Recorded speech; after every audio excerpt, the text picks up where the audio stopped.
জামাত কারো কাছে মাথা নত করে নাই,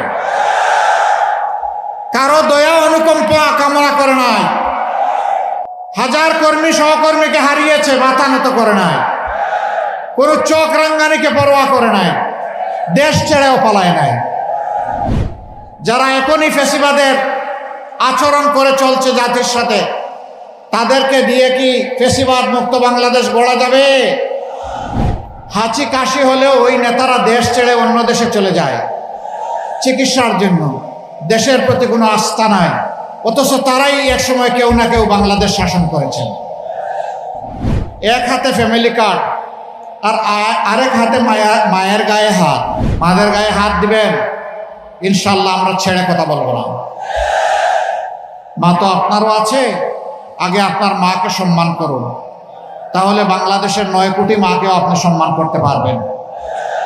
প্রিয় লাকসামবাসী, আজকে যাদের কারণে এখানে দাঁড়িয়েছি, আমি সেই যুব সমাজের প্রতীক হাসনাত আব্দুল্লাহ সাদ কাইয়ুম, তাদের হাতে এই ফুলটা উপহার দিয়ে দিলাম, তাদের জন্য উৎসর্গ করলাম।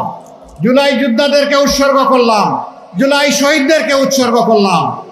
ইনশাআল্লাহ আমরা সেই বার বহন করে চলবো, আপনারা দোয়া করবেন। ফিয়ামানিল্লাহ। যাও। অবশ্য আমিও আয়নাগরের কাছাকাছি ছিলাম। প্রথমবার আমাকে গ্রেফতার করার পরে সেই আচরণই আমার সাথে করা হয়েছিল।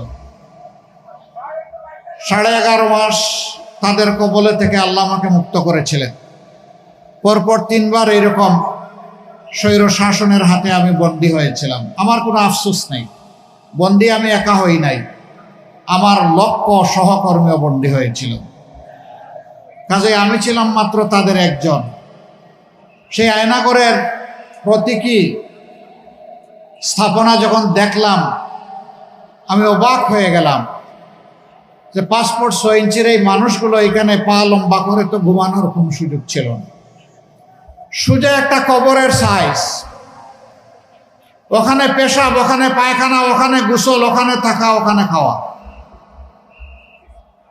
এই মানুষগুলোর জন্য বেঁচে থাকাই ছিল একটা মহাযুদ্ধ। এরপরে হাজার হাজার যুবককে পঙ্গু করা হয়েছে।